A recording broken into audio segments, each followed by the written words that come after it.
Folks, hello and welcome to Tavern Chat. Today is the day where new information has dropped about the 50th anniversary of D&D coming in 2024. One D&D. All right, I'm kind of smiling, but there's some interesting stuff that's going to be happening here, and it could have an actual effect on the larger RPG market. But you can read an article at N-World. It's not bad. I went right to the facts because the facts often tell you stuff that you don't expect to see. That's what I found here. So, what is one D&D? Well, here's the quick summary. It's the D&D rules. They take what they love about 5th edition and updates the rules of the game to reflect the feedback, yada, yada, yada. Basically, they're claiming it will be backwards compatible to 5e. It's kind of like what I've been saying for the last, I don't know, year and a half, 2 years. That we're going to get at most a 5.5.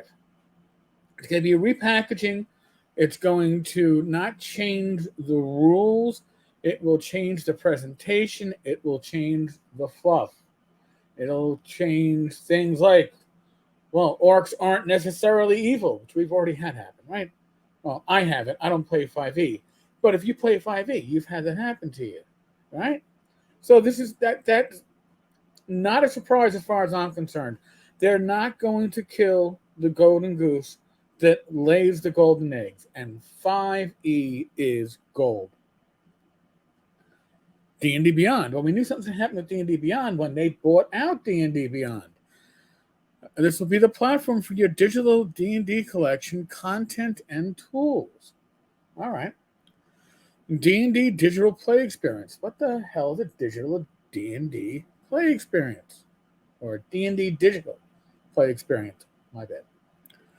In early development, D&D Digital will offer an immersive player experience, rich creation tools for dungeon masters, and a connected space for DMs and players to get together and play D&D.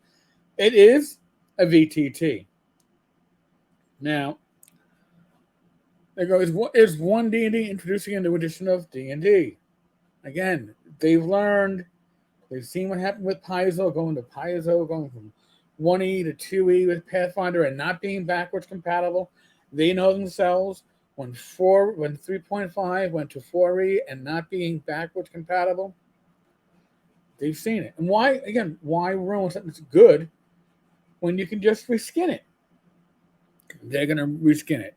What does backward compatible mean? It means that 5th edition adventures and supplements will work in one D&D, which I guess means that it's not going to be an edition war anymore, right? It's one D&D. For example, if you want to run Curse of Strahd in one D&D, the book will work with the new version of the core rules. Our goal is for you to keep enjoying the content you already have and make it even better. You'll see this in action through the playtest materials, which you'll be able to provide feedback on. Supposedly the playtest materials are up already. They plan on playtesting this to the end of 2023. But when you think about it, it's not like 5e. They're not reinventing the wheel again for the umpteenth time. So, core rule books for 1D&D will be released in 2024. Okay, how do I access 1D&D? Go to D&D Beyond account and head over to the 1D&D claim page to unlock Unearth Arcana playtest material. And again, they expect it to last until the end of 2023. What is the digital play experience? It's a virtual play space that allows dungeon masters to create truly immersive campaigns and players to enjoy a D&D experience where we offload a lot of the rule referencing. Our goal is to make D&D more immersive, faster, more fun, easier to play, and easier to create it. It will be integrated with D&D Beyond. Okay. What about the other digital tools I use to play D&D? Whatever tools you love using, keep using them. But it's not going to be integrated. It doesn't say so here in the bundle, but there has been some theorizing, not here in the bundle, in the facts. There has been some theorizing that they are going to be charging for minis. Why? Because they're going to be using apparently they're using the Unreal Engine, which gives them a lot of potential for high quality graphics. Going to be interesting. This, though, is where I think is the hidden part that a lot of people haven't picked up on yet. I think this is going to be potential a game changer. Certainly, it's going to increase the profit margin for Wizards of the Coast, but it's going to be detrimental. Amazon won't care. Amazon, who gives a fuck, right? If they lose their discounted business of selling D&D products, no big whoop. But your brick and mortar stores, that might be an issue. Why? What are digital and physical product bundles? We're excited to offer our first ever selection of specially priced bundles that give you a physical copy and a D&D Beyond digital copy of the upcoming Dragonlance Shadow of the Dragon Queen. Our first offering is live now at dndstore.wizards.com. Can I expect more such bundles? Yes, we want to deliver on this ask. Right now, we are in the test and learn phase. Join us on this first foray and expect more in the future. For now, we're not quite ready to commit to every book getting a bundle. What are you testing? You're testing everything from distribution method and quantities to bundle content. We thought it was important to call this out as a test because we should expect things to change over the next 2 years. Does this bundle come with pre-order perks? Yes. How do I redeem my product on D&D Beyond? They tell you. If I've purchased a bundle on D&D Beyond that discounts products, will that discount apply to this bundle? No. These discounts only apply to products that were purchased directly on the D&D Beyond website. So what does that mean? Well, here's another question that's going to come up. Is there a way to get this bundle and support my local game store? We love our friendly local game stores, and we know you do too.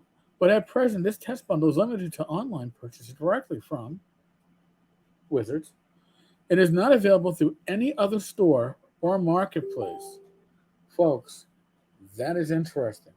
That, like I said, is potentially game-changing because if they sell these bundles through their own store, guess what?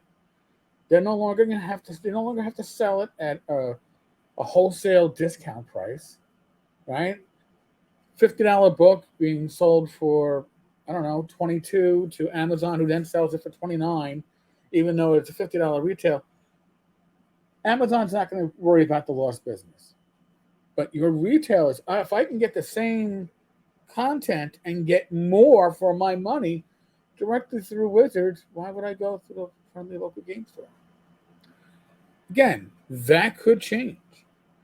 But I find that to be the most telling part of this. But they're going to digital content. Does that mean, too, that, we usually think of it as, oh, well, digital content is, once it's done, once it's prepared, it's free to make extra copies, right? Yes. But physical costs money to produce, store, ship. Well, what if Wizards starts saying, hey, our customer base likes to use D&D Beyond. We don't even need to make too many physical products. Maybe we'll just, again, I have no inside information here. I'm just looking at trends. What if they go, hey, maybe we'll just offer print on demand through drive-through, through our DM's Guild, except for the core books. It's possible. It's possible. It's going to be interesting because, like I said, this is going to potentially harm brick and mortar. They're going to have, now, could that enhance sales for third-party publishers, smaller publishers, alternative publishers? Perhaps, especially if people aren't going to be buying their D&D books at these brick and mortar stores anymore. I don't know. It's a good question. I'd like to hear your thoughts in the comments below. Listen, I'm not a 5e player, but this is the engine that drives the game industry. This is the engine that fuels the OSR. As much as a lot of us don't like to see it that way, it is true. A lot of the OSR players and gamers we get have come from 3rd edition, 4th edition, 5th edition. They were introduced with later editions and then wanted to come back to something a bit more simple. I don't know. Maybe one D&D will bring back the promise of the original 5th edition when it was under Monty Cook, when Monty was doing D&D Next. And he was promising that you could bring an OD&D, a 1st edition character, 3rd edition character, a 4th edition character, and a 5th edition character, and put them all at the same table and play. If they can do that, they'll have my dollars. I don't think they can do that. But it's interesting to see, and I'd like to see their VTT, and I'd like to see it be successful. And I'd like to see it not be fueled by microtransactions. Because if you remember from the 4th edition VTT, that never happened because of a murder-suicide. And that's a whole other story and probably something I could cover on its own video. The plan was microtransactions. You buy your digital minis. Well, if they go that route, I don't think there'll be too many people that'll be pleased with that. Folks, as always, we are in the midst of the what? Endemic. Use your common sense. All right? Be safe, be well, God bless. Roll those dice, roll them well. I will be back again tomorrow, 8 p.m. Eastern, live stream with none other than Glenn Hallstrom, and 8 p.m. Eastern, Gamers Health, myself, and my wife, Rachel, on Saturday night. Live streams. All right, folks.